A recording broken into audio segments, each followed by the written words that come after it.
बाजार से कितने भी अच्छे ब्रांड का घी ले आइए, लेकिन जो स्वाद और खुशबू घर के बने हुए देसी घी में होती है वो बाजार के घी में हो ही नहीं सकती। साथ ही में ये बहुत ही साफ सफाई से घर पे बनाया जाता है, तो काफ़ी हाइजीनिक और इजीली डाइजेस्टेबल भी होता है।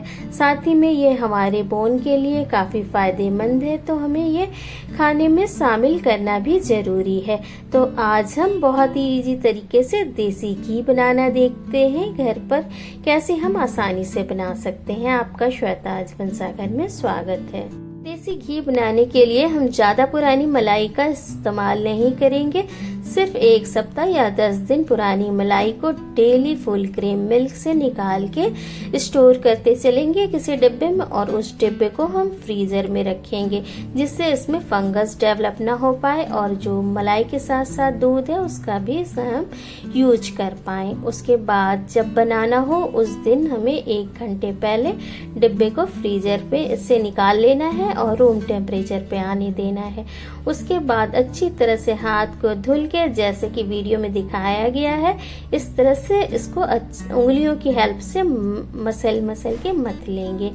कुछ ही देर में 3 से 4 बार में ये मलाई दानेदार होने शुरू हो जाती है।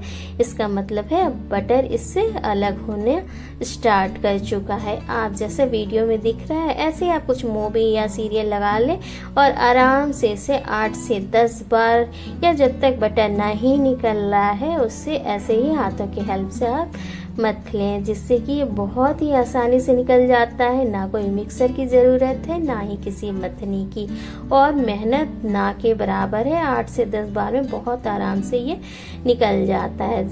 देखिए अब बटर बिल्कुल सेपरेट होना स्टार्ट हो चुका है, हाथों में बिल्कुल चिपक नहीं रहा है ये मलाई। अब कुछ देर तक और हम इसे ऐसे ही हाथों की हेल्प से करते हैं। बस ये बहुत ही 10 से 15 मिनट में ये बटर बिल्कुल सेपरेट हो जाता है और अच्छी तरह से ये बटर निकल आता है। अब ये बटर बहुत अच्छी तरह से सेपरेट हो चुका है और अब अच्छा सा इससे गोला बनना स्टार्ट हो चुका है। अब देखिए दूध अलग हो गया है, बटर अलग हो गया है। बहुत ही आसान तरीके से आप ऐसे बटर निकाल सकते हैं, लेकिन ज़्यादा पुरानी और ज़्यादा क्वांटिटी में मलाई हो तो आप मिक्सर या मथनी की हेल्प ले सकते हैं। लेकिन मैं 1 सप्ताह या 10 दिनों की मलाई को ही यूज करती हूँ, तो हाथों की हेल्प से बहुत आसानी से हो जाता है। अब ये बटर बिल्कुल सेपरेट हो चुका है, तो हम इसके गोले बना के रख लेते हैं अलग करके। बहुत ही पुराना और ट्रेडिशनल मेथड है। इसमें आपको ना ज़्यादा बर्तन गंदे होते हैं, ना ज़्यादा आपको काम करना पड़ता है। बस बहुत आसानी से आप बैठे रहिए, गपशप करते रहिए और ऐसे आपका बटर निकल के तैयार हो जाता है। अब सारे बटर को मैं ऐसे ही निकाल के गोले बना लेते हैं। आप चाहें तो इसे धुल सकते हैं, नहीं तो आप डायरेक्ट भी इसे बनने के लिए रख सकते हैं गैस पे। देखिए बटर और मिल्क दोनों अलग हो चुका है, और ये जो दूध है इससे आप पनीर, पेड़ा, या तो आप इसमें आटा घोल के चीला बना सकते हैं। बहुत सी चीज़ें बनती हैं इस मिल्क से, आप वो बना सकते हैं। और इस बटर को अब हम एक कढ़ाई में डाल देते हैं, जिससे कि हम इसको पिघला के अच्छी तरह से इसका प्रेसिपिटेट अलग कर लें और देसी घी को अलग कर लें। तो शुरू में हम आंच को तेज रखेंगे, उसके बाद आंच को हम मीडियम कर देंगे, क्योंकि ये जब गर्म होता है उसके बाद ये बिल्कुल ऊपर की ओर आने लगता है, तो हमें लगातार चलाते रहना है जिससे ये नीचे की ओर चिपके भी नहीं। और इसमें बहुत ज़्यादा बबल्स और फेन होने लगता है, तो इस चीज़ की वजह से ये ऊपर की ओर उठेगा। तो लगातार चलाते हुए हमें घी को बनाने के लिए चलाते रहना पड़ेगा। पे हम अच्छी तरह से सारे बटर को पिघला लेते हैं और चलाते रहते हैं। जैसे ही बटर सारा पिघल जाता है उसके बाद ये पूरा झाग सा होना स्टार्ट हो जाएगा। देखिए कैसे वीडियो में झाग सा हो गया। अगर आप इसे इस वक्त लगातार खड़े होकर नहीं चलाएंगे तो ये कढ़ाई से बिल्कुल उफन के बाहर की ओर गिरने लगता है और घी वेस्ट हो जाएगा। तो इस वक्त हमें कंटिन्यूस खड़े होकर चलाते रहना पड़ता है और बहुत ही सावधानी बरतनी पड़ती है, नहीं तो कई बार कढ़ाई पलटने का डर रहता है और जलने का भी डर होता है। तो बहुत ही इस वक्त हमें सावधानी के साथ चलाते हुए और आंच को बिल्कुल इस समय स्लो कर देना है।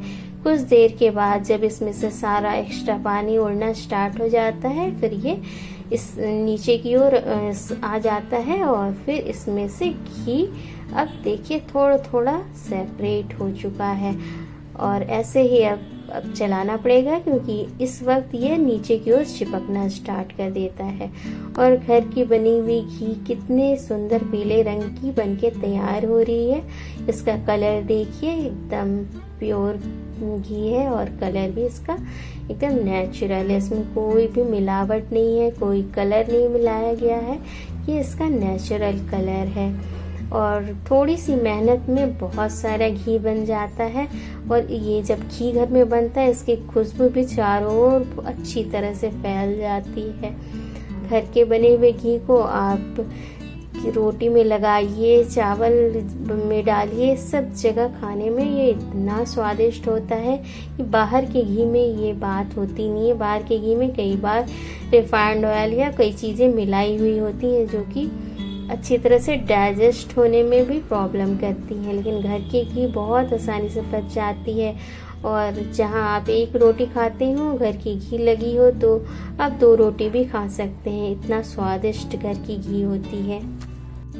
अब ये घी बनके तैयार है। आप चाहें तो अच्छी तरह से इसको कड़का सकते हैं देर तक गर्म करके, जिससे कि घी लंबी चलती है। और अगर आप वाइट कलर का घी बनाना चाहते हो तो अब इस स्टेज पे गैस को ऑफ कर दीजिए और घी को छान के अलग कर लीजिए। लेकिन जब अच्छी तरह से इसको बहुत अच्छी तरह से पकाया जाता है तो ये घी काफ़ी लंबे समय तक चलती है और इसमें स्मेल भी नहीं रहता है। ये घी बनके तैयार है, जिसे हल्का ठंडा कर लेने के बाद फिर हम छान के अलग कर लेते हैं। और ये जली हुई मलाई भी आप यूज कर सकते हैं। और घी बिल्कुल ट्रांसपेरेंट हल्के पीले रंग की खुशबूदार ये घी तैयार है। इसे आप फ्रिज में रखिए कुछ देर, उसके बाद ये दानेदार घी बनके तैयार है। और वीडियो अच्छी लगी हो तो